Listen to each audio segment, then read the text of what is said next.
Donc cette première conférence de la saison, elle est d'une nature un peu particulière, vous avez vu.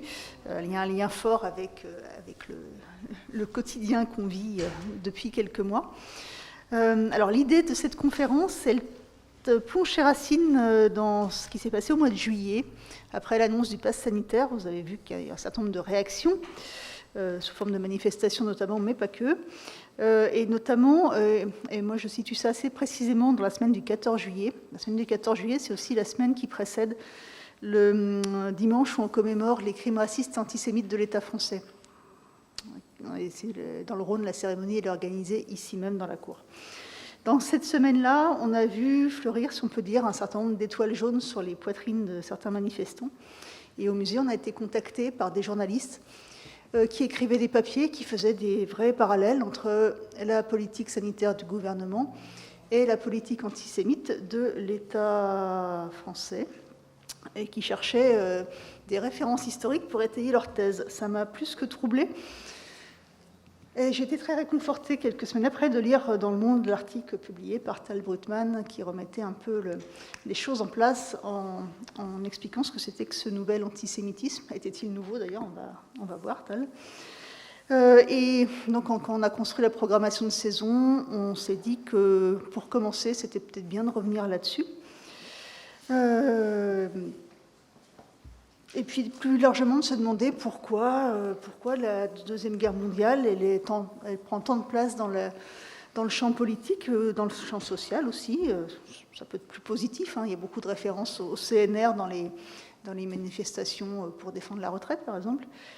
Et puis tant de place dans les imaginaires. Donc d'où cette idée d'une conférence qui devait être à deux voix entre Annette Wieworka et Tal Brutman, mais qui sera qu'avec ta voix, Tal. Donc, et à travers quelques images, peut-être tu peux revenir sur ces fameuses manifestations. Merci Isabelle, bonsoir à toutes et à tous. On va essayer, dans une forme de dialogue où je vais soliloquer, qu'au départ on devait échanger avec Annette, de revenir sur tout un ensemble d'aspects, en partant évidemment du point de départ qui a interpellé Isabelle et son équipe, autour de ce qui s'est passé cet été. Et vous en avez quelques exemples ici. Alors, je vous montre les photos pas juste par fétichisme, sur montrer les photos, mais pour montrer d'une part à la fois la fréquence qui a été très grande avec laquelle ces revendications avec des guillemets ont été martelées dans les cortèges. Et il ne s'agit pas d'un cortège à un endroit, mais dans tous les cortèges, depuis Paris jusqu'à Marseille, Nice, Bordeaux, enfin toute la France, en passant par Lyon et Grenoble. On est à Lyon, je suis de Grenoble, comme ça, il n'y a pas de régionalisme ou d'accusation contre une autre région.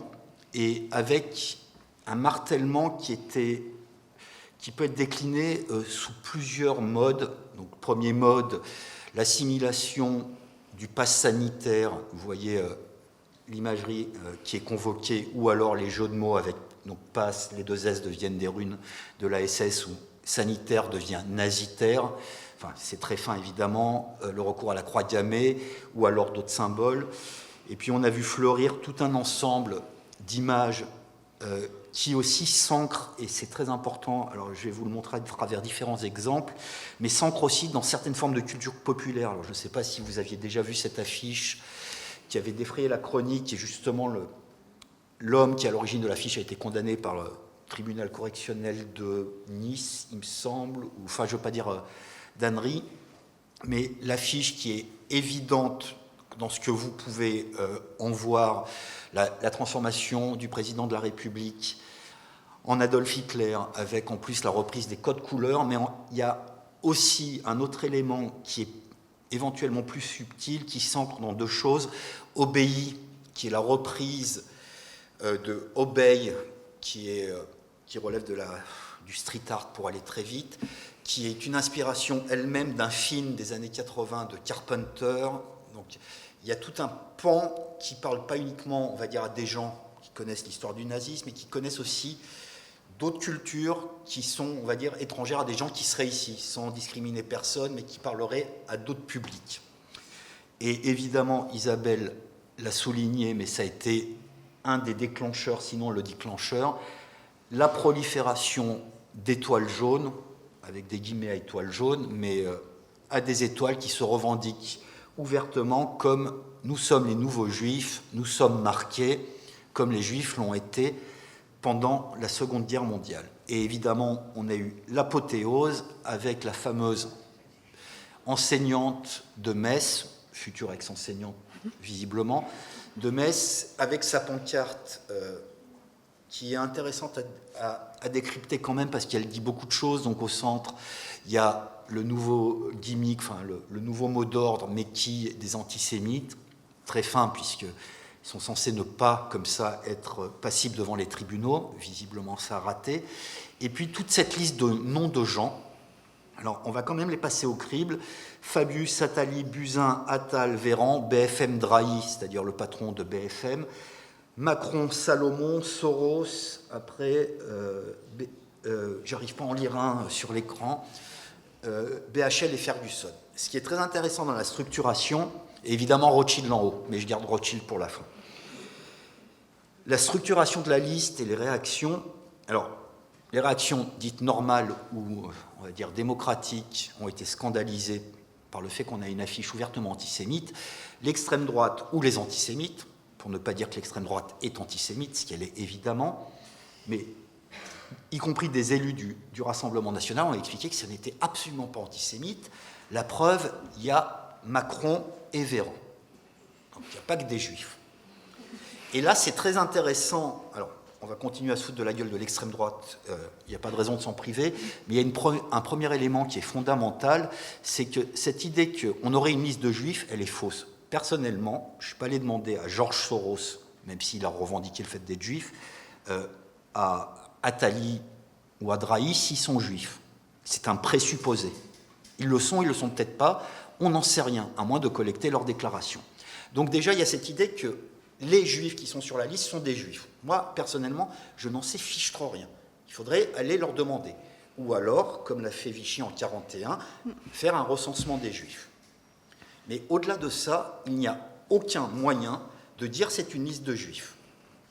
À moins qu'on soit soi-même antisémite et qu'on fasse des listes de juifs. C'est une très vieille tradition antisémite qui remonte pour la France, par exemple, à Drummond. Et on va prendre cet exemple, quand Drummond fait la France juive à la fin du XIXe siècle, il nous fait des pages et des pages, des tartines sur tous les juifs qui contrôlent la France. Ce qui est très intéressant, parce que parmi les juifs, je vais juste prendre un exemple, figure le maréchal Ney, maréchal d'Empire, de Bonaparte. Pourquoi est-ce qu'il est juif, Ney? Alors parce qu'il est avare, excellente raison, et parce qu'il s'appelle Ney, le nez. Mais cet exemple-là est parfait pour montrer, d'une part, la stupidité des antisémites, s'il en fallait un exemple, mais aussi comment on fait des listes de juifs. On prend ce qui pourrait ressembler, de près ou de loin, à un juif selon sa propre grille d'analyse. Exemple, sur cette pancarte, je ne sais pas si Jérôme Salomon est juif, j'en sais fiche trop rien. Moi, je viens du Dauphiné, on a des fabricants de skis qui s'appellent Salomon, c'est un nom dauphinois depuis des siècles, pour ne pas dire des millénaires, ils ne sont absolument pas juifs. Évidemment, dans Rabbi Jacob, Salomon, vous êtes juif. Mais le nom Salomon n'est pas juif en soi. Pas plus qu'en fait, il n'y a de nom juif, historiquement. Alfred Rosenberg, ministre du Troisième Reich, il n'est pas juif. Voilà. Et les Lévis de Mirepoix, famille noble française du plus haut Moyen-Âge, ne sont pas juifs, ils s'appellent Lévis. Donc vous voyez, cette idée même qu'il y aurait des noms de juifs est absurde. Mais on peut aller plus loin, par exemple, pendant la Seconde Guerre mondiale, il y a, alors évidemment, on a eu des listes à n'en plus finir de juifs qui ont été publiées, et il y a notamment, en 1944, 2 antisémites forcenés qui ont publié un recueil richement décoré, quadrichromie en couleur, qui s'appelle « Je vouais » avec Léon Blum en couverture, qui est un des ouvrages les plus antisémites qui étaient publiés par des Français en France pendant la guerre. Ce « Je vouais » est une sorte de liste de juifs qui ont perverti la France. Parmi ces juifs, il y a Pablo Picasso. Pourquoi il y a Picasso? Parce qu'il fait de l'art dégénéré, et donc si c'est de l'art dégénéré, il est forcément juif. Donc cette idée mais qui est intéressante quand on voit les défenses faites par l'extrême droite, y compris le Rassemblement national, de dire c'est pas qu'une liste de juifs. En fait, si, ça correspond très exactement à ce qui s'est toujours fait à l'extrême droite. On va mettre des juifs authentiques, avec plein de guillemets authentiques par rapport à ce que j'ai dit initialement, avec d'autres personnes dont on subodore, on soupçonne, on accuse d'être juives. Salomon, par exemple, Véran, qui, lui aussi, pour le coup, il est dauphinois, il vient de chez moi. Je pense qu'il n'était pas au courant qu'il était juif. Par contre, il est enjuivé sur la fiche. Et évidemment, le brave Emmanuel Macron, notre président de la République chérie, qui se retrouve littéralement enjuivé au centre de la pancarte. Maintenant, il y a le dernier nom qui est le plus important, Rothschild. Rothschild, qui est un marqueur, et sur lequel je reviendrai un peu plus tard, constant de l'antisémitisme depuis 2 siècles. Dès que le nom Rothschild apparaît, on sait qu'on a affaire à des gens qui véhiculent, consciemment ou pas, et on pourra en reparler, de l'antisémitisme. C'est un marqueur parmi les plus forts de l'antisémitisme, pas uniquement en France, mais de par le monde entier. Maintenant, ce constat fait sur les manifestations de l'été en France, il ouvre sur énormément de points. D'abord, premier point, avant de reprendre le dialogue avec Isabelle, il y a quelque chose de très important, c'est pas proprement français. Je vous ai mis 2 photos, une à Berlin et une à Milan, qui vous montrent qu'on est exactement dans les mêmes représentations, l'imagerie inversée, c'est-à-dire nous sommes les victimes d'un régime nazi, à savoir Angela Merkel serait nazie, Emmanuel Macron serait nazi, la Ve République, etc., etc. Même chose en Italie, et on retrouve les étoiles jaunes de partout. En août, je suis allé travailler à Berlin, et le soir, je ne travaillais pas, donc j'étais avec des amis allemands qui m'ont dit « Mais tu sais que chez nous, on a des malades mentaux qui se baladent avec l'étoile jaune parce qu'ils ne sont pas vaccinés. » J'ai dit « Mais on a les mêmes en France. » Vous voyez qu'ils ont les mêmes en Italie.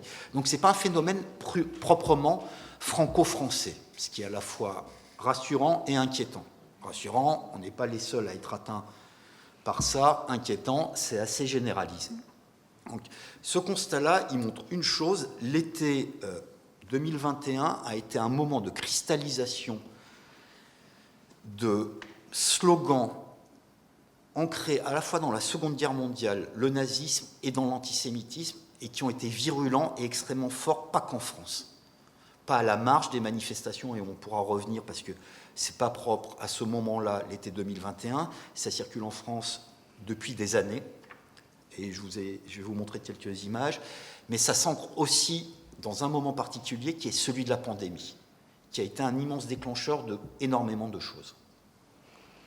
Alors, on l'a vu, la référence à la Seconde Guerre mondiale, elle est récurrente. Il y a aussi une référence beaucoup plus ancienne, à mon sens, c'est celle aux années 30. Période de crise, on est dans une période similaire à celle des années 30, donc ça va finir comme vous pensez que ça va finir. C'est quelque chose qu'on a entendu depuis très longtemps et qui vient trouver une espèce de résonance dans la comparaison avec la période de la Seconde Guerre mondiale. Et tout ça dans un espèce de magma. Alors c'est à la fois de la méconnaissance historique, c'est de la représentation d'événements historiques qu'on ne connaît pas forcément, mais dont on a une vague idée.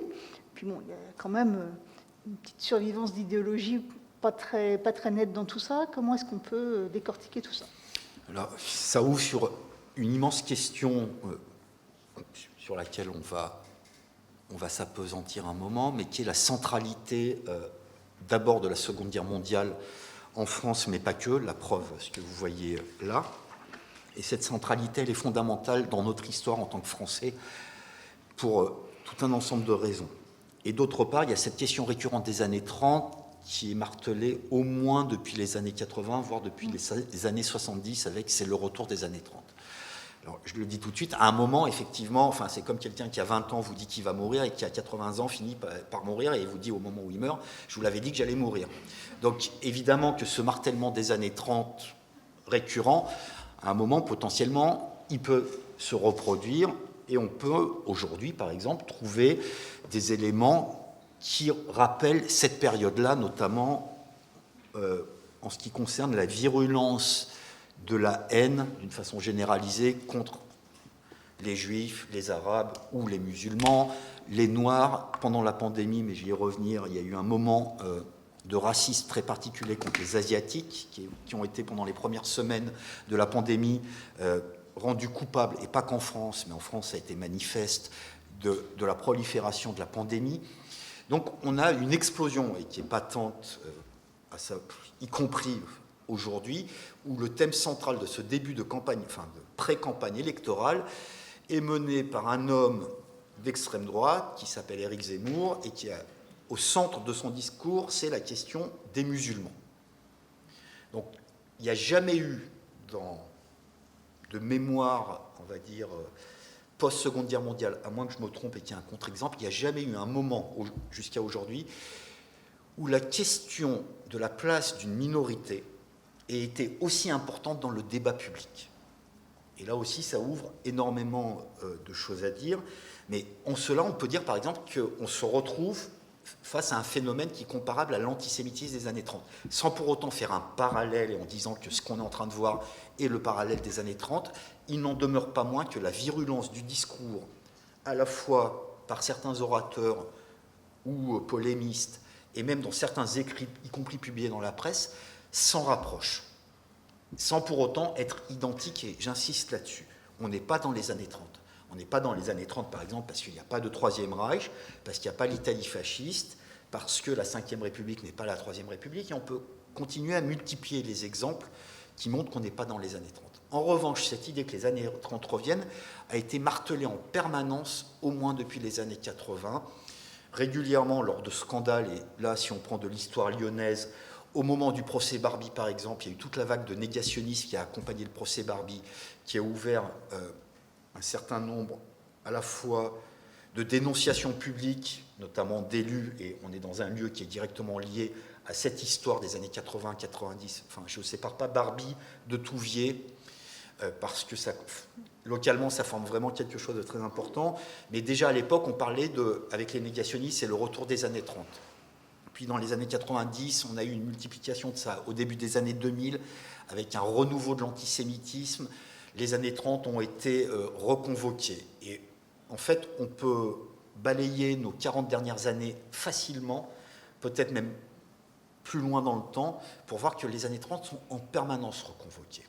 Et évidemment, le parallèle ne tient pas par énormément de choses, c'est-à-dire de dire que tout est dans tout et qu'on retrouve, mais en même temps que l'on se retrouve face à des questions qui semblaient avoir été réglées par la fin de la Seconde Guerre mondiale, par le rétablissement de la démocratie en Europe comme mode commun de vie, est évident. En même temps, et là c'est très franco-français, cette idée que la démocratie a été rétablie au sortir de la Seconde Guerre mondiale, c'est pas vraiment vrai, puisque la moitié du continent européen n'était pas vraiment démocratique au sortir de la Seconde Guerre mondiale. Donc c'est une forme de représentation que je qualifierais aisément à courte vue pour une raison très simple. On passe notre temps, nous Français, mais je suis français donc je m'auto-incrimine en disant ça, en disant, regardez le scandale par exemple en Autriche il y a 10 ans, l'extrême droite est aux portes du pouvoir. Regardez, la Croatie, il y a quelques années, avait un gouvernement d'extrême droite, y compris avec un ministre de la Culture qui était négationniste. Regardez la Pologne avec son gouvernement d'extrême droite qui s'attaque aux historiens, c'est scandaleux. Regardez Trump aux États-Unis, et on peut multiplier les pays. En France, depuis 2002, on a l'extrême droite régulièrement au second tour. On fait partie non seulement du même continent que la plupart des pays que j'ai évoqués, mais aussi du même phénomène politique. L'extrême droite est aux portes du pouvoir en France, comme elle l'est dans toute l'Europe depuis très longtemps, à une exception près, l'Allemagne. Donc déjà, ça fait une sacrée différence. Pas l'Allemagne qui serait fer de lance de ces années 30, c'est un nombre de pays beaucoup plus important autour de l'Allemagne, certains qui ont une vieille tradition nationaliste qui est très importante dans ce qui est en train de se reproduire aujourd'hui, par exemple la Hongrie de Orban, que je n'ai pas évoqué, et qui, elle, joue un rôle central dans ce renouveau nationaliste. Il suffit de voir la Pologne, depuis l'accession au pouvoir du PiS, qui s'est rapproché de la Hongrie de Orban, ou des choses comme ça. Mais ça montre qu'on a un magma qui est présent depuis au moins 2 décennies en Europe. Autrement dit, contrairement à ce qu'on s'est représenté, 45, fin des dictatures en Europe, démocratie pour tout le monde, et puis depuis 10 ou 20 ans, il y a des problèmes. Non, 45, il y a le bloc de l'Est, et ensuite, une fois que le bloc de l'Est tombe, énormément de pays, directement concernés ou pas, adoptent des régimes d'extrême droite, depuis la Hongrie en passant par la Pologne, on peut même aller jusqu'au cas de la Russie, qui lui aussi est particulier. Donc cette idée que les années 30 reviennent en permanence, elle se heurte à tout cela. Mais il y a cette représentation et cette centralité années 30 et Seconde Guerre mondiale qui font que c'est notre référence directe. Alors, même si a priori ça n'a pas de rapport, je vous rappelle que dans les années 60 en France, on tuait des Arabes. C'est très bête à dire, mais ce n'est pas les années 30.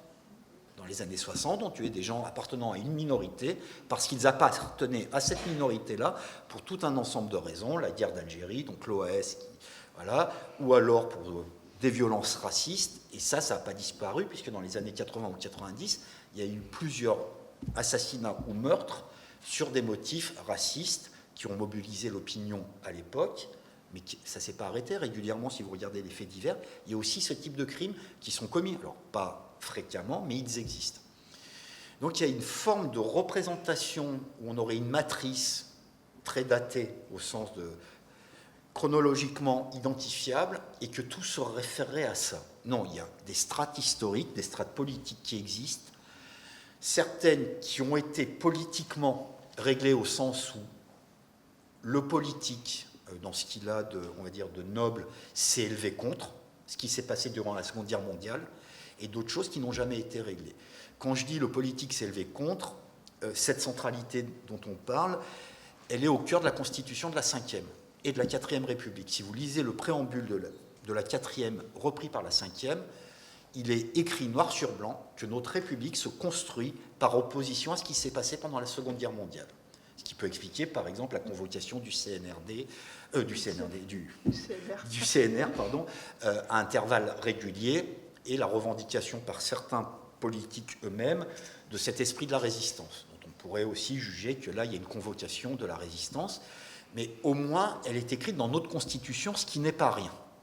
Mais ça montre aussi que l'Europe, entendue au sens Union européenne, s'est construite par opposition aux années 30 et à la Seconde Guerre mondiale, sur un axe franco-allemand très fort qui rejette, et là c'est une posture politique revendiquée, et il suffit de voir la politique allemande jusqu'à aujourd'hui, qui rejette cette période-là, et avec en plus quelque chose d'important, l'Union européenne qui s'est construite de manière revendiquée contre et sur Auschwitz, à tel point que la première présidente de l'Union européenne a été Simone Veil, symbole parmi les symboles, rescapée d'Auschwitz, qui est élue à cette présidence. Donc évidemment que la centralité qu'on constate aujourd'hui dans ces manifestations-là, elle ne sort pas de nulle part. À ceci près que quand nos représentants politiques, ceux qui sont au pouvoir s'entend, se revendiquent de cette histoire-là, ou leurs oppositions démocratiques, ils s'ancrent dans une histoire qui s'est écrite depuis 1945. En particulier la résistance gaulliste, communiste ou socialiste. Et relégués dans l'ombre jusqu'aux années 80, les vichistes et l'extrême droite qui étaient très largement disqualifiés, qui n'étaient plus audibles. Et là aussi, on a quelque chose de particulier. Depuis les années 80, cette extrême droite est revenue sur le devant de la scène. Mais là aussi, quand je vous dis ça, je fais une forme de représentation en disant, pour faire court, c'est Le Pen qui a remis l'extrême droite au centre de la vie politique. Mais c'est faux. Tixier-Vinancourt, dans les années 50, qui est un ancien de Vichy, porte la parole de Vichy. Et puis ensuite, il y a Poujade, dont Le Pen est un des députés, qui attaque Pierre Mendès France parce qu'il est juif. Et Poujade ne relève pas du champ traditionnel de la droite, d'où le terme de poujadisme. Et du même coup, on voit bien que l'antisémitisme n'a pas disparu de la scène politique. Donc, à nouveau, il y a tout ce jeu de représentation de la manière dont, on va dire, notre société s'est construite, en imaginant que l'extrême droite avait été extirpée de notre champ politique, et puis qu'au milieu des années 80, pour tout un ensemble de raisons, elle serait réapparue. Donc, en fait, il y a un immense terreau dans lequel ces questions-là et ces sujets-là s'ancrent, et ce qu'on a pu constater cet été, c'est surtout quelque chose de relativement nouveau, même s'il n'est pas inédit, c'est vraiment l'inversion des stigmates. Si on prend ceux qui brandissent ou les panneaux, ceux où il y a les étoiles jaunes, ou alors les revendications diverses ou variées de « c'est le pouvoir, le nazi », ce sont dans l'immense majorité des cas des gens d'extrême droite qui retournent, qui inversent le stigmate. La démocratie est un nazisme, nous sommes les vraies victimes de cette démocratie qui serait nazie, comme les juifs l'ont été. Donc ce qui est assez ahurissant, c'est ce que Isabelle a évoqué en introduction, c'est que des journalistes étaient capables de penser que ça pouvait être vrai. Donc on va aller très vite, jusqu'à preuve du contraire. Il n'y a pas de loi qui interdit à ces gens-là d'exercer. Donc là, on va tout de suite avoir éventuellement... Oui, mais ils n'ont pas le droit d'être médecins ou personnel de santé. Sauf qu'ils sont obligés aussi d'être vaccinés contre l'hépatite. Donc ce n'est pas une nouveauté d'un point de vue de fonctionnement de la société, et on peut multiplier les exemples. Le fait de refuser le vaccin ou le pass sanitaire ne fait pas de vous un paria de la société. Vous êtes soumis à des règles communes qui ont toujours existé. Et là, il y a un refus, mais qui est un refus victimaire, de dire je refuse cela, donc je suis une nouvelle victime d'une politique d'exclusion. Mais il n'y a pas de politique d'exclusion. Si vous ne voulez pas être vacciné contre la fièvre jaune, vous ne pouvez pas vous rendre dans la plupart des pays africains. Vous n'êtes pas pour autant un exclu ou un persécuté par les régimes en place, qu'il s'agisse des régimes européens ou africains. On peut multiplier les exemples de vaccins qui sont requis pour voyager à l'international. Voilà, celui-là ne sort pas de l'ordinaire. Mais il y a cette victimisation. Alors là, à nouveau, mais je vais laisser Isabelle éventuellement revenir là-dessus, mais on peut aussi rappeler que ce n'est pas la première fois que l'étoile jaune est saisie par des manifestants qui se posent comme victimes, à l'instar des Juifs pendant la Seconde Guerre mondiale. Il y a 2 ou 3 ans, au moment de manifs contre l'islamophobie, une minorité au sein de ces manifs, et j'insiste là-dessus, une minorité s'est drapée dans une étoile verte en disant « on est les nouveaux Juifs ». Donc là aussi, il y a quelque chose de particulier qu'on va retrouver aussi dans la phraséologie et qu'on avait notamment dans les années 90, et c'est devenu de plus en plus lancinant, la dénonciation par exemple des rafles faites par la police contre des étrangers qui devaient être expulsés, et certains mouvements d'extrême gauche martelaient le terme de rafle, qui évidemment renvoie au sort des Juifs pendant la Seconde Guerre mondiale. Ou alors, depuis le début des années 2000, avec la répression de certaines manifestations et l'usage de lacrymogènes, entendre régulièrement dire « on a été gazé », ce qui renvoie évidemment là aussi à la Seconde Guerre mondiale. Donc, d'une part, le phénomène n'est pas nouveau, il n'est pas forcément propre à l'extrême droite. En revanche, il n'a jamais atteint une telle ampleur et une telle visibilité. Quand je vous parle de la manif contre l'islamophobie, on parle de quelques dizaines ou centaines de personnes qui ont fait cela. Là, on parle de dizaines de milliers de personnes à travers la France, l'Allemagne, l'Italie, les États-Unis, et on peut multiplier les pays en préparant, puisque j'ai quand même préparé avant de venir. J'ai vu hier soir qu'en Australie, il y avait des manifs sur le même mode il y a 2 jours. Et c'est là où il y a quelque chose aussi de très important, c'est la puissance des réseaux sociaux. Mais si. Eh bien oui, j'allais y venir. Évidemment que le vecteur de tout ça, c'est pas seulement les réseaux sociaux, mais c'est largement les réseaux sociaux, ce qui permet à des idées qui peuvent naître à Grenoble ou à Lyon de se retrouver très vite à l'autre bout du pays, voire de l'Europe. Et ça, pour le coup, c'est quelque chose qui s'est développé depuis les années 2000. Exactement. Et là, on a un élément central. Et pour le coup, la pandémie là, est quelque chose de très important. Donc, je vais juste partir de la pandémie pour vous montrer à quel point les réseaux sociaux ont joué un rôle central. D'abord, alors, je l'ai dit tout à l'heure, mais autant prendre 5 minutes pour l'évoquer. Au début de la pandémie, c'est-à-dire en février, mais surtout en mars, au moment où les confinements ont commencé, un peu partout à travers le monde, on a vu une explosion de la haine en ligne, pour traduire l'expression américaine de hate groups, où on s'est attaqué d'abord, et ça a été le premier phénomène massif, même s'il a eu une ampleur relativement restreinte, alors ça a été ample mais restreint, ça a été les attaques contre les Asiatiques. Alors évidemment, Trump a joué un rôle en parlant du virus chinois par exemple, il y a eu des agressions physiques en France mais aussi aux États-Unis, et puis il y a eu aussi des accusations, alors là c'était surtout dans certains milieux religieux, toutes religions confondues, c'est-à-dire juives, musulmanes ou chrétiennes, contre les LGBT qui étaient responsables de cette pandémie. Ça aurait été, je cite, un châtiment divin contre la prévarication, la fornication, enfin les mœurs dissolues causées par ces LGBT, etc., enfin tout ce qui serait une honte pour Dieu et la morale. Donc, on a vu les Asiatiques, les LGBT et évidemment les Juifs, à peu près au même moment, être accusés. Les accusations contre les Asiatiques et contre les LGBT ont disparu relativement rapidement. En quelques semaines ou quelques mois, ça a décru. En revanche, l'antisémitisme qui est immédiatement présent, s'est au contraire accentué et démultiplié. Et alors là, je vous montre quelques exemples, mais vous voyez déjà l'accusation que, évidemment, c'est les Chinois, mais derrière, il y a les Juifs, est apparue tout de suite, comme vous avez ce tweet qui parle de, alors si je traduis, Chinazi et Zio-Nazi, enfin, Zio-Nazi et China-Nazi, autrement dit, nazi chinois et sioniste nazi, donc vous voyez l'agglomération de deux éléments qui sont derrière le Covid-19. Et ça date vraiment de mars 2020, donc vous voyez à quel point c'est rapide.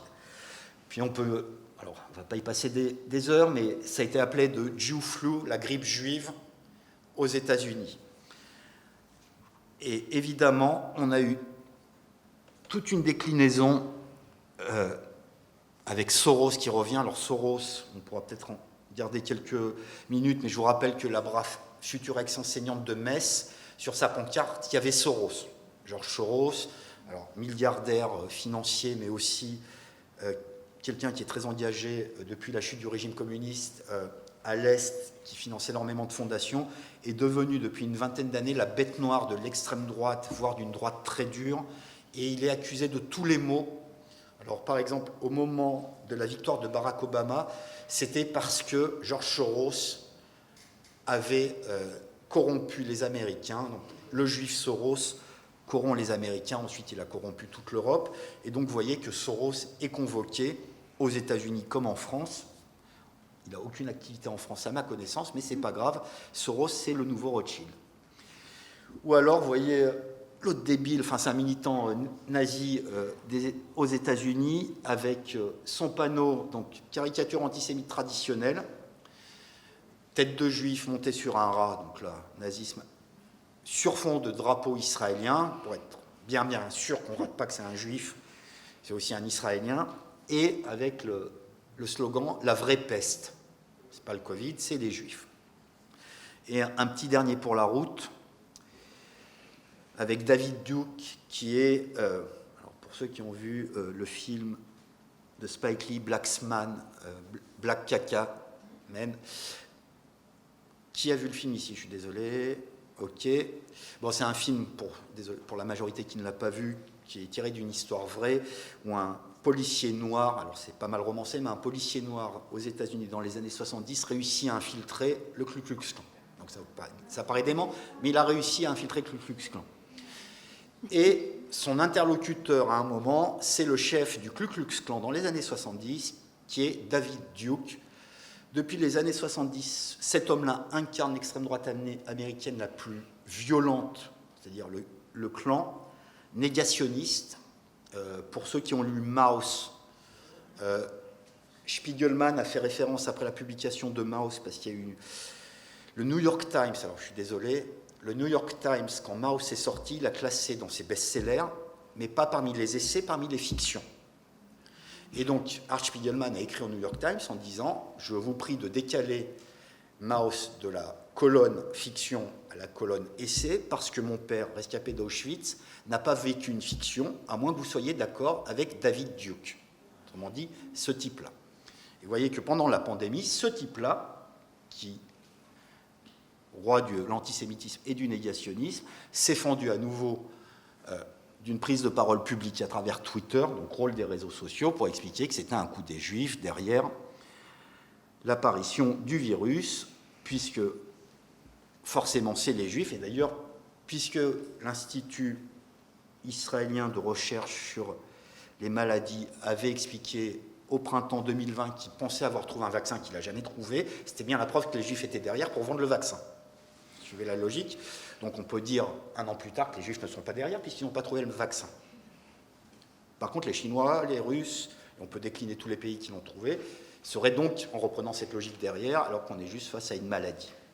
Mais ça vous montre aussi comment tout de suite tous les mythes antisémites ressortent. C'est-à-dire on convoque Soros qui serait derrière, Israël derrière, les Juifs derrière, et puis on a vu une prolifération, une réactivation des mèmes antisémites. Alors même, à nouveau, on est dans la culture populaire propre à Internet, mais la reprise de vieilles caricatures antisémites où les Juifs seraient le virus, donc l'image en haut, à ma droite, à votre gauche, enfin au contraire, la vieille caricature antisémite, mais qui est un mème, c'est-à-dire qui est repris systématiquement et décliné, vous allez le voir, du juif qui se frotte les mains avec évidemment un nez crochu. Une affiche, qui est de ce côté-là, qui explique que le virus serait une escroquerie juive, autrement dit, le virus n'existe pas, c'est les juifs qui nous font croire qu'il existerait, ou alors la reprise du mythe du cheval de Troie, mais qui explique que c'est les Juifs qui sont derrière le virus. Donc vous voyez à quel point c'est décliné. Et ministre de la Santé, qui a démissionné, je le rappelle pour mémoire, au moment du début de la pandémie, qui serait donc responsable de la pandémie. Agnès Buzyn, dont le père est un rescapé d'Auschwitz. Donc on sait qu'elle est juive. Enfin, pareil, moi je ne l'ai jamais demandé si elle se considérait comme juive. Donc on est à nouveau dans une logique qui fait qu'on impose le juif aux autres. Je ne sais pas moi si elle va à la synagogue, j'en sais rien. Mais elle est juive, entre guillemets, racialement pour les antisémites. Puisque son père est juif, alors elle l'est forcément. Et donc la ministre de la Santé, vous la voyez, déclinée avec ce même antisémite, vous voyez qu'on a collé son visage sur le juif, entre guillemets, hideux, que vous avez vu précédemment ici. Donc, vous voyez aussi comment Internet joue un rôle fondamental en reprenant les codes d'Internet, les mêmes, et on les utilise dans l'antisémitisme. Et autre élément central, et qui a toute son importance par rapport à ce que tu viens de dire, Isabelle, Agnès Buzyn, qui est donc en train d'empoisonner les puits. Et là, on a un élément fondamental. Au printemps 2020, a été réactivée en France une accusation antisémite qui avait disparu de France depuis le Moyen-Âge. Au Moyen-Âge, en France, on a expulsé ou tué des Juifs à travers tout le territoire de ce qu'est la France aujourd'hui, au motif qu'il avait répandu la peste, la lèpre ou d'autres maladies, ou empoisonné les puits. Et à nouveau, je vais digresser 2 minutes, si vous m'y autorisez. Je pense que vous allez m'y autoriser. Ou alors je vais le faire sans votre autorisation de toute façon. Mais il y a quelque chose de très important, et là c'est une conséquence de la Seconde Guerre mondiale, qui a fait que, à cause du nazisme et de la Shoah, qui a littéralement tout écrasé, tout arasé, on a perdu de vue qu'il y avait différentes formes d'antisémitisme. Par exemple, l'antisémitisme traditionnel français incarné par Maurras n'est pas l'antisémitisme nazi d'Hitler. Il y a des différences fondamentales, à la fois dans les délires antisémites et dans les finalités. Ce qui n'exonère pas Maurras, que ça soit très clair. Je ne m'appelle pas Éric Zemmour. Voilà. Mais on va y revenir. Parce que justement, il y a aussi ce jeu-là, et qui a toute son importance aujourd'hui. Donc, il y a eu et il y a toujours plein de formes d'antisémitisme différentes, et selon les pays, il y a des mythes antisémites très vivaces qui sont ancrés, qu'on ne retrouve pas d'un pays à un autre. Par exemple, en Allemagne, depuis le Moyen-Âge, il y a quelque chose qui s'appelle la Judensau, la truie des Juifs. Et là, normalement, personne ne connaît la truie des Juifs. Si vous allez voir la cathédrale de Cologne, vous verrez un Juif qui fait un cunilingus à une truie. Il n'y a pas besoin d'aller à Cologne, vous pouvez aller en Alsace, notamment de mémoire à Colmar, et admirer la collégiale de Colmar, où vous verrez la même scène pornographique en haut de la collégiale. C'est quoi la truie des Juifs? C'est l'accusation propre à l'espace germanique, autrement dit depuis la Suède jusqu'à l'Italie du Nord, depuis l'Alsace jusqu'à la Pologne occidentale, l'accusation que les Juifs copuleraient avec les animaux, en particulier les cochons. Ce mythe est tellement fort qu'il a été figuré sur les édifices religieux qu'on peut le voir jusqu'à aujourd'hui. Totalement inconnu chez nous, central en Allemagne, au point que si vous faites du tourisme en Allemagne, vous allez voir régulièrement l'accusation, par exemple, contre Angela Merkel, femme au pouvoir depuis 16 ans, donc elle a eu le temps d'essuyer des insultes. Angela Merkel, truie. Ce type d'insulte en France, on ne va pas l'utiliser contre une femme. Il y a plein d'autres insultes qui sont utilisées contre les femmes en politique, mais vous ne trouverez pas d'insulte sur la base de cette femme est une truie. En Allemagne, quand Merkel était insultée de truie, ça se réfère directement à ce mythe-là. Entendu, c'est quelqu'un qui est de mèche avec les Juifs, voire plus. Et c'est là où on a quelque chose de central. L'empoisonnement des puits avait disparu en France depuis le Moyen-Âge. Il est resté vivace comme accusation antisémite dans tout un ensemble de pays, par exemple en Pologne. En Pologne, jusqu'au XXIe siècle, une partie de la population polonaise, j'insiste, pas tous les Polonais, sont persuadés que les Juifs empoisonnent les puits, comme ils sont persuadés que les Juifs enlèvent des enfants pour faire du pain azime. Ces mythes-là sont restés très profondément ancrés dans certains pays. Au moment de la pandémie, on voit ce mythe ressurgir, au point qu'on comprend pourquoi l'été 2021, il est omniprésent dans les manifestations, comme par exemple la brave future ex-enseignante de Metz qui explique que c'est un coup des Juifs. On est à deux pieds dans la reprise du mythe médiéval, disparu en France, réactivé au moment de la pandémie en 2020-2021. Ce qui montre deux choses. D'une part, les mythes antisémites apparaissent et disparaissent au gré des périodes et des régions, en temps du territoire, et en même temps, les réseaux sociaux jouent un rôle central sur à la fois la manière dont c'est véhiculé, d'un coup, ça se répand partout, et la rapidité avec laquelle c'est véhiculé. Et là, c'est fondamental. Et en plus, effectivement, les réseaux sociaux jouent un rôle central depuis 20 ans. Et ici, il faut insister sur une chose. Alors, pour les plus anciens d'entre nous, donc je commence à me raisonner que je ne suis plus très jeune, mais dans les années 80, moment où je commence à devenir adolescent, si vous êtes antisémite, il n'y a pas de club d'antisémites officiel, contrairement aux années 30 où vous en aviez. Donc vous êtes antisémite, vous crachez votre haine des Juifs, par exemple, au bar, quand vous buvez votre petit blanc à 10h du matin, et la plupart des gens autour vous disent « ferme ta gueule et dégage ». Parce que dans les années 80, dans les années 90, le discours n'était pas tolérable ni toléré. Et ces gens-là étaient relativement isolés, donc pour trouver leur club d'antisémites, il fallait aller trouver Rivarol, qui n'était pas aux minutes, qui n'était pas facilement trouvable chez les marchands de journaux, et c'était compliqué. À partir de la fin des années 90, début 2000, vous avez votre ordi, et vous pouvez cracher votre haine des Juifs ou d'autres formes de haine, et trouver plein de gens qui sont d'accord avec vous. Et d'un coup, commencer à non seulement discuter avec vos amis antisémites, mais à diffuser votre haine contre les Juifs sur toute forme de réseau, pas seulement les réseaux spécialisés, mais aussi sur, par exemple, un forum qui a une certaine réputation, qui est consacré aux jeux vidéo, mais où prolifèrent aussi les attaques contre les femmes, par exemple. Il y a une journaliste d'Arte qui a été attaquée il y a 3 ans maintenant par des attaques coordonnées sur ce forum-là. Donc ça vous montre que c'est pas juste l'antisémitisme qui profite de ces réseaux sociaux. Énormément de formes de haine se diffusent grâce à ça depuis la fin du XXe, début du XXIe siècle.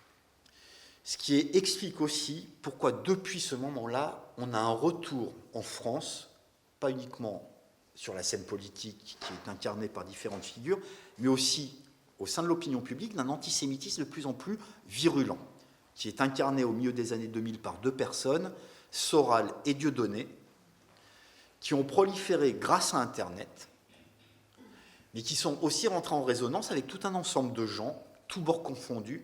Les deux viennent de la gauche initialement, Soral et Dieudonné, même s'ils n'ont plus rien à voir avec la gauche aujourd'hui, mais ils ont pu proliférer pendant des années avant qu'il y ait une véritable réaction. Ce qui justement montre une chose, cette vague d'antisémitisme qui est devenue flagrante à l'été 2021, elle ne sort pas de nulle part. On ne s'est pas réveillé avec « tiens, il y a de l'antisémitisme ». Il était là, certains l'ont vu, d'autres n'ont pas voulu le voir, mais il n'a cessé de monter en puissance. Et il y a aussi un autre élément sur lequel il faut insister, alors je l'ai dit tout à l'heure, au moment, on va dire, de la trivialisation d'un certain nombre de symboles, c'est que, je vous l'ai dit, cette trivialisation qui est évidente aujourd'hui avec les étoiles, alors, on reviendra sur les gilets jaunes dans quelques minutes, mais avec les étoiles jaunes qui sont déclinées dans les manifs, sont le fait de militants d'extrême droite. Mais l'usage et le galvaudage du terme rafle ne vient pas de l'extrême droite, mais de l'extrême gauche. Une partie de l'extrême gauche ne s'est pas gênée aussi pour utiliser ces éléments qui sont en rapport avec l'antisémitisme. Et je vais juste donner un exemple. Alors, je voulais le faire dans l'autre sens, mais on va aller dans le sens contraire, qui est le moment de la campagne présidentielle précédente. Au moment de la campagne présidentielle, Emmanuel Macron n'a pas été attaqué comme technocrate, ce qu'il est, c'est un pur produit de la technocratie, et à nouveau, en parlant comme quelqu'un qui se rapproche de ses 50 ans, se rappelle que dans les années 80, 90 ou même au début des années 2000, on ne cessait d'attaquer les hommes politiques sur leur incompétence parce qu'ils étaient des technocrates ou des énarques. Je ne dis pas que je partage ou je ne partage pas ces attaques. Emmanuel Macron est un pur produit de l'énarchie ou de la technocratie, vous appelez ça comme vous voulez, c'est un haut fonctionnaire. Au moment de sa campagne présidentielle, il n'est pas attaqué parce qu'il est un techno ou un énarque, il est attaqué parce qu'il est banquier chez Rothschild. Ce moment-là était central. Alors, je ne vais pas vous faire la liste de tous les hommes politiques élus en France au XXe siècle qui ont été banquiers chez Rothschild, mais il y a par exemple Henri Emmanuelli, figure du PS, et grande figure de la vie politique française des années 80 et 90, Georges Pompidou, ou alors, plus cocasse, Marcel Pérouton, ministre de l'Intérieur sous Vichy. Personne ne lui a dit « tu as été banquier chez Rothschild en 40 ». Et ils n'ont jamais été dénoncés ni comme banquier chez Rothschild. Non seulement Macron est dénoncé comme banquier, il a été plus longtemps haut fonctionnaire que banquier, ceci dit, et il est en plus dénoncé comme banquier chez Rothschild. Alors, pour rendre hommage à Lyon, les identitaires de Lyon en action, donc ça c'est une photo prise à Lyon, ou alors une caricature qui a circulé, non pas à l'extrême droite, mais à l'extrême gauche, qui vous montre Rothschild juché sur les épaules de Macron. Le thème de Rothschild a circulé avec une puissance hallucinante à l'extrême gauche. Avec comme réponse, quand on leur disait « ça pose problème, vous véhiculez de l'antisémitisme », on ne dit pas que Rothschild est juif. Eh ouais, d'accord. On parle du plus vieux symbole de l'antisémitisme, version financière ou capitaliste, depuis le XIXe siècle. Voilà la première caricature historique d'un Rothschild, 1840, en Allemagne, ou alors, vu que c'est un mythe international, Rothschild qui contrôle le monde. Donc vous pouvez voir où ça a été publié, au fin fond du Kansas. C'est pas New York, c'est pas Chicago, c'est même pas San Francisco à la fin du XIXe siècle, c'est dans le Kansas, on connaît Rothschild. Donc l'idée même, mais qui continue jusqu'à aujourd'hui à l'extrême gauche, de dire non mais banquier chez Rothschild c'est quand même grave, il aurait été banquier à la BNP. Est-ce qu'on dirait Macron, banquier de la BNP? Ben non. Macron, banquier du Crédit Postal? Non plus. On peut faire toutes les banques, ça ne colle pas, ça n'adhère pas. Et d'un coup, Rothschild adhère. Pourquoi? Parce que ça rentre en résonance avec quelque chose qui circule. Ce quelque chose s'appelle l'antisémitisme. Antisémitisme autour des Rothschild qu'on a vu réapparaître au moment des Gilets jaunes. À nouveau, je ne vous dis pas que les Gilets jaunes sont tous ou étaient tous antisémites. En revanche, et à nouveau, là, vous avez des photos prises dans plein d'endroits, on retrouve Rothschild d'émission. Je ne sais pas ce que la famille Rothschild a à voir avec l'exercice du pouvoir. Alors là, sur la photo, alors malheureusement la définition de ma photo n'est pas très bonne, mais à droite, vous avez une pancarte blanche qui explique que le RF de République française, le R, c'est pour Rothschild. Donc c'est vraiment très pensé, mais c'est omniprésent au moment des Gilets jaunes. Ce qui nous montre aussi que cet antisémitisme n'est pas réapparu en 2021, il était là pendant les Gilets jaunes. Et quand certaines personnes l'ont pointé, comme quand certaines personnes, quand je parle de personnes, c'est des intellectuels ou des historiens, ont pointé les problèmes avec la récurrence de Rothschild au moment de l'élection présidentielle, ou la récurrence de Rothschild au moment des Gilets jaunes, et que ça correspondait à de l'antisémitisme, vous avez eu, chez certains intellectuels hommes politiques, une levée de bouclier en disant « c'est pas vrai ». les manifs de cet été ont eu au moins le mérite de finir, enfin de régler définitivement ce problème, effectivement que c'est vrai. Mais voyez, 2016, et il ne s'agit pas de dire que Macron est un bon ou un mauvais candidat, voire un bon ou un mauvais président de la République. Moi, ce n'est pas mon problème. Je peux dire du mal de qui je veux, y compris de lui. Ça ne me pose aucun problème, mais je n'ai pas besoin de parler des Rothschild. Voilà. Je peux vous dire que c'est un techno, je peux vous dire que c'est un énarque. Là, je parle la langue classique de politique en France, qui a prévalu jusqu'au début des années 2010. Mais du moment où on a cette reconvocation-là, évidemment qu'on est face à la réactivation d'un vieux mythe antisémite, qui à nouveau avait disparu depuis la Seconde Guerre mondiale. Si vous faites attention, on ne parle plus des Rothschild, hormis dans les cercles d'extrême droite, dans les années 60. Pompidou n'est pas attaqué au moment de son élection comme employé des Rothschild, Henri Emmanuelli non plus. Et pourtant, Dieu sait qu'un type de gauche qui a bossé chez les Rothschild, ça pourrait, entre guillemets, faire des ordres. Et soudain, on a ça. Et ce ça-là n'est pas isolé, puisque vous voyez que ça se retrouve et que c'est martelé en permanence. Donc évidemment qu'on est dans un moment où l'antisémitisme, contrairement à ce qu'on s'est représenté, ou on a voulu se représenter au sortir de la Seconde Guerre mondiale à cause de la Shoah, n'a pas disparu. Et c'est là où il y a quelque chose de très important. Et j'insiste d'emblée là-dessus, je ne suis pas en train de vous dire que la France est antisémite. Ça serait absurde. Pas plus que la France n'était antisémite dans les années 30. Dans les années 30, l'antisémitisme était fort en France, évidemment. L'Action française, les manifs d'élite, tout ce que vous voulez, les violences antisémites dans la rue. Il n'en demeure pas moins qu'en juin 1936, c'est Léon Blum qui est élu. On n'imagine pas un juif être élu en Allemagne en 1936. Voilà. Donc, évidemment que l'antisémitisme est vivace en France dans les années 30. Il ne l'est pas assez pour disqualifier un Léon Blum au sein au suffrage populaire. Mais à partir de 1945, les gouvernements européens ont décidé de lutter contre l'antisémitisme à cause de la Shoah. Et donc la parole antisémite a été disqualifiée publiquement jusqu'à ce qu'elle réapparaisse à la fin des années 90 à cause ou grâce aux réseaux sociaux. Le grâce étant pour les tenants de l'antisémitisme. Sauf qu'il n'avait pas disparu. Il circulait de manière sourde, mais il était là. Et on peut, là, pour le coup, on est à Lyon, donc c'est encore mieux.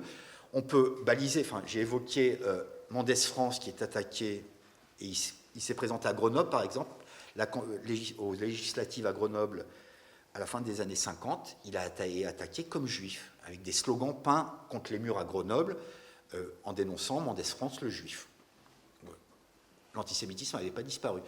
Serge Gainsbourg, à la fin des années 70, quand il reprend la Marseillaise, il est attaqué dans les colonnes du Figaro, si je ne dis pas de bêtises, par Michel Droit, qui était une des plumes du Figaro. Alors, ce n'était pas formulé explicitement, mais c'était quand même dit de façon assez explicite, le juif étranger Gainsbourg qui s'attaque à notre Marseillaise. Ce qui paraîtrait intolérable, mais pourtant ça a été dit.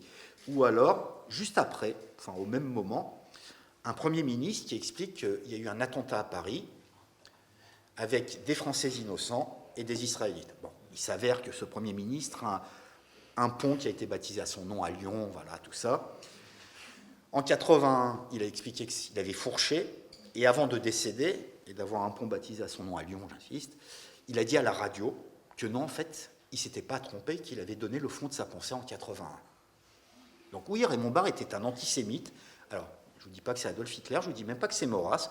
C'est un type qui est de sa période, qui a baigné dans un antisémitisme, qui l'a construit, et que quand en 1981, il parle de l'attentat, oui, il distingue entre les Juifs et les Français. Parce que pour lui, dans son fort intérieur, les Juifs ne sont pas français. Et il l'assume ensuite, une fois qu'il est plus au pouvoir, parce que ça n'était pas disciple. Et c'est là où il y a un autre élément qui est fondamental, c'est qu'on rentre dans une période, alors, je ne sais pas si tu veux réagir, j'avais deux points. C'était de conseiller la lecture de l'article paru dans Le Monde au mois d'août, qui s'appelle « Les accusations d'empoisonnement par les Juifs avaient disparu depuis le Moyen-Âge ». Vous le trouverez sur Internet. J'avais un autre point, c'est un phénomène qui s'est passé près de chez nous. C'est le négationnisme, y compris dans une université. Je fais un petit coucou à un ancien professeur de cette université qui s'est battu contre ce phénomène, le négationnisme de Lyon 3. Allons-y. J'ai rien contre Lyon, j'aime beaucoup Lyon. Ça résonne un peu comme j'ai rien contre les juifs, j'ai des amis juifs. Dans le genre petit microcosme. Oui. Mais... Alors, ce qui est... En même temps, c'est... Enfin, c'est... Comment dire ça? D'une part, il y a une histoire lyonnaise intéressante. Enfin, Lyon, capitale de la résistance, on est au CHRD, tout ce que vous voulez. Et puis, Lyon a pas de chance, il y a quand même... Et vous êtes, pour la plupart, je suppose, lyonnais, pour ceux qui sont présents. Il y a quand même les identitaires qui sont bien implantés à Saint-Jean. Enfin, voilà. Donc, Lyon, c'est pas... Mais bon, je viens de Grenoble, ville de gauche, compagnon de la Libération, mais on a les mêmes aussi chez nous. Donc, voilà. Et puis, dans toutes les villes de France, il y a les mêmes. Mais à Lyon, il y a une vieille tradition d'extrême droite quand même, qui a réussi à se trouver incarnée dans l'université d'une façon très forte. Alors moi, j'ai fait mon DEA à Lyon 2, donc j'ai rien contre les universités lyonnaises, mais évidemment qu'il y a eu un ensemble d'enseignants, y compris en histoire. Alors le pire d'entre eux étant un enseignant de littérature qui n'a jamais été historien, Forisson. Enfin, il a commencé par expliquer que Lautréamont n'avait jamais existé, auteur du XIXe siècle. Il a quand même gardé son poste de maître de conf en littérature, puis ensuite il s'est spécialisé dans les chambres à gaz. Forisson est à peu près l'équivalent des platistes. Voilà, la Terre est plate, et Robert Forisson est leur prophète. Ce qui est intéressant, mais en même temps c'est un problème récurrent qui permet de sortir de Lyon, c'est que tous ces énergumènes qui ont un poste universitaire, mais qui déversent, alors je suis désolé, ça fait pas très... des conneries assises sur leur poste universitaire qui leur permet de dire je suis universitaire, et Forisson a joué de ça notamment, je suis professeur, j'étais maître de conférence, donc quand on connaît le fonctionnement administratif, déjà c'est pas la même chose, puis il n'a rien à voir avec l'histoire. L'université ne réagit jamais. On peut le voir à plus forte raison dans la période qu'on vit, qu'on est peut-être en train de finir de vivre, qui est celle de la pandémie, où on a vu un nombre ahurissant d'universitaires, avec plein de guillemets, venir nous expliquer qu'il n'y avait pas de pandémie, que la pandémie allait passer, qu'il n'y aurait pas de deuxième vague, que machin, que le vaccin ne sert à rien, qu'en prenant je ne sais pas quel produit, ça irait mieux, etc., etc. Il n'y a eu aucune sanction contre qui que ce soit. Alors quand je vous parle d'universitaire, je ne pense même pas à un professeur de Marseille. Il y a des sociologues qui sont devenus des experts en pandémie. Pardon ? Oui, non, mais on peut passer plein de noms en revue, mais le problème, c'est que ce n'est même pas une question d'un individu. Moi, ce qui m'intéresse, et du coup, ça rejoint la question de Lyon, c'est que ça fait système. C'est-à-dire que si vous êtes un prof de musique, en musicologie, et que demain vous expliquez que la Terre est plate, ben vous restez à l'université. Si demain vous êtes un prof d'histoire et vous expliquez que le vaccin contre le Covid vous colle une puce 5G, vous restez à l'université, ce qui pose un problème de fond. Donc là, tout de suite, potentiellement, lever de bouclier des syndicats, c'est les purges. Ouais, mais à un moment, il faut prendre des responsabilités. Forisson, négationniste, est resté à l'université pendant très très longtemps, avant que l'université, et encore sur injonction du pouvoir, ne se décide à prendre des sanctions contre lui. Et lui, c'était que la figure la plus visible de ce qui se passait à Lyon, puis il y avait toute une coterie lyonnaise, on peut passer tous les noms en revue. Alors, de mémoire, il y avait Pierre Vial. Oui, alors Gollnisch, on ne va pas dire du mal d'un spécialiste du Japon, mais qui connaît le fonctionnement des chambres à gaz. Bernard Lugan, spécialiste de l'Afrique, qui regrette les colonies. Il y en a eu plein. Alors, en même temps, là, on est en train de parler de Lyon. Il y a un truc qui a été totalement oublié en France dans les années 80. Il y a une thèse qui a été soutenue à l'université de Nantes. Thèse négationniste, dite thèse de Roques, R-O-Q-U-E-S. Totalement oubliée. Évidemment, il y a des Lyonnais qui sont impliqués dans l'histoire, mais c'est soutenu à la fac de Nantes. Et si on va... Après, il y a eu d'autres histoires, même à Lyon 2.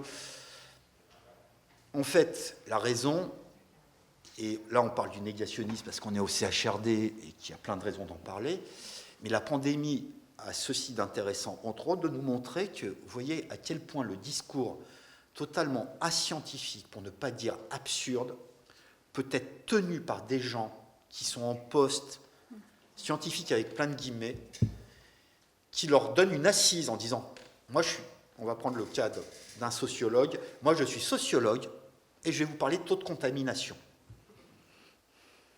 Moi je suis historien et je vais vous parler de maths appliquées. Donc là d'emblée, tout le monde va me dire, dégage. Mais pourquoi est-ce qu'on tolère qu'un sociologue parle de taux de contamination? Il n'a pas la formation et c'est même pas son boulot. Or, il y a à la fois cette inertie administrative, cette protection au sein du corps, parce qu'on peut dire ce qu'on veut, mais il y a une protection au sein du corps, et là je ne suis pas en train de mettre en accusation les milieux universitaires, il y a toujours des protections au sein des corps. Par exemple, pendant la Seconde Guerre mondiale, les policiers ont arrêté les juifs. Et au sortir de la Seconde Guerre mondiale, l'immense majorité de ces policiers ont été protégés par leur corps. Voilà, c'est classique, c'est le fonctionnement des administrations. Ce qui s'est passé à Lyon est symptomatique à la fois d'un fonctionnement des administrations en France, de logiques universitaires très particulières, et aussi de particularismes qui sont à la fois ultra-locaux et pas que. Ce n'est pas juste un problème lyonnais ce qui s'est passé à Lyon à partir de la fin des années 70, même si ça a pris des proportions considérables à Lyon, mais en même temps, il y a tout un ensemble de choses qui font que ça a pu prendre cette ampleur-là à Lyon. Parce qu'il y a des milieux particuliers à Lyon, etc., etc. Le fait que les identitaires puissent avoir table ouverte à Lyon jusqu'à aujourd'hui est quand même quelque chose de problématique, de mon point de vue. Après, on peut aimer les identitaires et les laisser tenir des rues à Lyon. Ça pose des questions aussi sur le maintien de l'ordre et qui dispose de la violence légitime, le rapport à l'État, etc., etc. Donc ça soulève plein de questions. Mais pour en finir sur ce sujet-là, évidemment que le négationnisme, l'antisémitisme, puisque c'est le sujet dont on parle ce soir, profite de failles de fonctionnement de divers systèmes. Le terme de système n'étant pas le système, mais de système administratif ou de différentes logiques. En même temps, ce qu'on a vu pendant la pandémie, sur d'autres domaines, éclaire de façon magistrale tous les problèmes que ça pose, en termes de qui peut parler légitimement de quel sujet. Et Dieu sait que depuis 18 mois, enfin on va dire depuis février, on a eu droit à tout et son contraire, avec aucun rôle de régulation des médias, et là je ne mets pas en accusation les journalistes, mais les médias n'ont rien régulé, c'est-à-dire que n'importe quel charlot ou charlatan, puisque c'est le terme médical, n'importe quel charlatan est passé à la télé du moment que ça faisait de l'audience. Et puis les charlatans qui ont expliqué qu'il n'y aurait jamais de deuxième vague étaient décrédibilisés, donc ils ont disparu, mais on a eu des charlatans qui nous ont dit qu'il n'y aurait jamais de troisième vague, ils ont disparu à la quatrième, mais voilà, il y a à chaque fois, pour faire du buzz, on a recouru à ça. Donc là aussi, il n'y a pas de responsabilité. Et pour revenir à l'antisémitisme, quand Dieudonné, pendant 10 ans, passe à la télé sans être disqualifié, alors qu'il est ouvertement antisémite, alors qu'il fait monter Forisson sur scène, etc., etc., les médias, mais pareil, ce n'est pas une accusation généralisée, des médias ont une responsabilité, mais comme les politiques ont une responsabilité, comme l'université a une responsabilité sur Forisson, etc., etc. Oui, effectivement, à un moment, le politique, entendu au sens large, et les secteurs concernés, entendus au sens large, doivent prendre leurs responsabilités. Qu'est-ce qui est tolérable ou pas dans notre société? On est censé avoir un projet de société qui est fixé par notre Constitution. Ce qui est contraire à cette Constitution, en théorie dans un régime normal, a vocation à être combattu. À plus forte raison qu'on n'est pas aux États-Unis, le free speech n'existe pas chez nous. On fonctionne sur un autre mode, qui est le mode français. Donc c'est bien joli de nous expliquer qu'il faut, pour prendre celui qui tient le haut du crachoir en ce moment, qu'il faut rétablir le calendrier républicain pour les prénoms, okay, mais qu'il faut supprimer toutes les lois françaises sur la liberté d'expression, qui sont des lois propres à l'histoire française. Loi sur la liberté de la presse, loi Pleven, etc., etc. D'un côté, on revendique la Révolution quand ça arrange. De l'autre côté, on revendique les États-Unis, qui sont un autre modèle. J'adore les États-Unis, j'ai plein d'amis américains, comme j'ai des amis juifs, tout ce que vous voulez. Mais pourquoi d'un coup, le modèle américain doit être convoqué pour la France, par la même personne? Personne qui est spécialiste, par ailleurs, de l'histoire de Vichy, puisqu'elle nous explique depuis 15 ans que Vichy n'est pas ce qu'on nous a dit, que les historiens se sont trompés, d'ailleurs c'est de la faute des Américains. Robert Paxton, gauchiste, c'est le nouveau truc, gauchiste américain, qui a dit beaucoup de mal de Vichy. Or, ce qu'on est en train de vivre là, alors c'est pas, le discours de Zemmour sur Vichy n'est pas nouveau. Il est installé depuis une dizaine d'années. Mais ce qu'on est en train de voir là, c'est à nouveau, ce qu'Isabelle a pointé en introduction, c'est la reconvocation des années 30 et des années 40. Cette fois sur un mode revendiqué par celui qui les tient. Et c'est là où il y a quelque chose de fondamental. Si vous prenez un Tixier-Vinancourt dans les années 50, c'est un ancien de Vichy qui revendique l'héritage de Vichy. On peut le résumer comme ça, je suis antisémite et je vous emmerde. Ce discours-là, c'est le même que celui de Le Pen dans les années 80. L'Allemagne était grande et belle, et j'adore Adolf Hitler, pour aller très vite. L'histoire du détail, tout ce que vous voulez. Dans les années 60 et 70, il a édité des chants nazis, voilà, les chants des paras, tout ça. Mais Le Pen a toujours été droit dans ses bottes de paras en disant « c'est comme ça et je vous emmerde ». Zemmour n'est pas du tout sur cette position. Zemmour, il est sur une autre position. Vichy n'a jamais rien fait de mal contre les Juifs. Il le dit, il a même écrit dans son dernier bouquin, par exemple, la zone libre, et là je cite verbatim, les Juifs qui étaient en zone libre ont été épargnés par les persécutions. Zone libre où il y a eu quand même le statut des Juifs, l'internement des Juifs, la loi de spoliation, la rafle du 26 août 1942, mais il a écrit dans son dernier bouquin que les Juifs avaient été épargnés des persécutions en zone libre. Il met en place à la fois un discours révisionniste, au sens où il révise l'histoire, et négationniste, pas au sens juridique du terme, je ne réfère pas à la loi de Guesso, mais négationniste au sens où la réalité est niée au point qu'on dit que les Juifs n'ont eu aucun problème sous Vichy. C'est écrit noir sur blanc dans son livre. Donc selon ses publics, selon les moments, il rétropédale ou pas.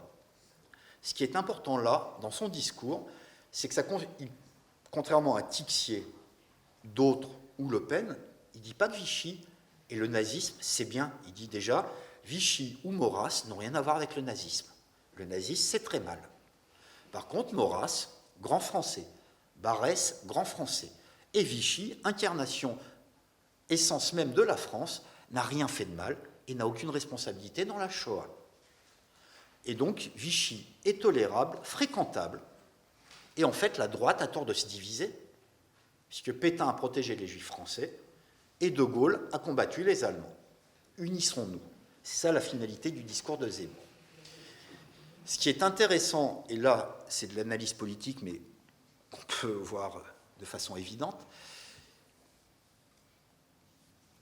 Chirac, si on va prendre Jacques Chirac, président de la République, il a toujours été très clair. On ne discute pas avec l'extrême droite. Vous avez entendu un responsable des Républicains ces dernières semaines dire on ne discute pas avec l'extrême droite? Il n'y en a aucun qui dit le discours de 95 au Valdiv. Pourtant, c'est Jacques Chirac. Et Jacques Chirac, c'est le gaullisme. En fait, on assiste. Alors, en plus, il y a aussi cette particularité, c'est que depuis une quinzaine d'années, tout le monde est gaulliste. Et avant, le gaullisme, c'était le RPR, et par opposition, il y avait l'UDF, non gaulliste, revendiqué comme tel, Raymond Barre, UDF. Jacques Chirac, RPR. RPR, De Gaulle, UDF, autre chose. Ce qui explique, par exemple, aussi certaines positions de Raymond Barre. Qui se revendique aujourd'hui du gaullisme? Nicolas Dupont-Aignan, Marine Le Pen, Florian Philippot, Éric Zemmour. Autrement dit, tout ce qui est contraire au gaullisme. Je ne suis pas en train de vous dire que je suis un fan du gaullisme en tant que courant politique, mais des gens qui sont en opposition frontale avec ce qui a été le gaullisme. Or, on voit que désormais, le gaullisme ne veut plus rien dire. Parce que vous avez des gens aux Républicains, pas tous évidemment, qui se disent gaullistes, mais Éric Zemmour a raison. Ben non. De Gaulle, il était à Londres, condamné à mort par Vichy. Zemmour peut réécrire la fiction qu'il veut sur la réalité historique, ça n'en demeure pas moins une fiction. Et la réalité historique est tout autre. Mais ces responsables politiques de droite qui disent que Zemmour a raison, ben en fait non, ils sont plus gaullistes. Mais en même temps, on voit une chose, c'est que le clivage qui scindait en 2 ou en 3 la droite française autour d'une part d'une droite républicaine traditionnelle, sur les valeurs républicaines, incarnées par De Gaulle ou d'autres à droite, et ensuite par leurs héritiers. Et la droite extrême ou l'extrême droite qui était disqualifiée, aujourd'hui, il n'y a plus de différence fondamentale d'un point de vue de doctrine, puisque quand on entend des gens comme Ciotti ou d'autres, et là je ne suis pas en train de faire de la politique, j'analyse juste leur discours et où est-ce qu'ils se positionnent. Et on se rend compte que ça n'existe plus. Alors la gauche n'est pas en meilleur état, elle n'existe plus non plus. Donc voilà, comme ça. Mais moi, ce qui m'intéresse ici, c'est en termes d'usage du passé. Alors évidemment, à l'extrême gauche, ou à la gauche bien extrême, vous avez un Jean-Luc Mélenchon, histoire que j'en mette aussi à gauche, qui se balade depuis des années avec un triangle rouge. Autrement dit, prisonnier politique des camps de concentration. Moi, je veux bien, mais au moment du second tour, il a mis 2 jours à se décider ce qu'il allait faire. Donc, à nouveau, quand on se revendique de l'antinazisme, puisque c'est ça le message, mettre 2 jours pour savoir ce qu'on va faire, c'est problématique. En termes de, je ne parle pas en termes de choix politique, ça le regarde lui, mais en termes de mobilisation des symboles.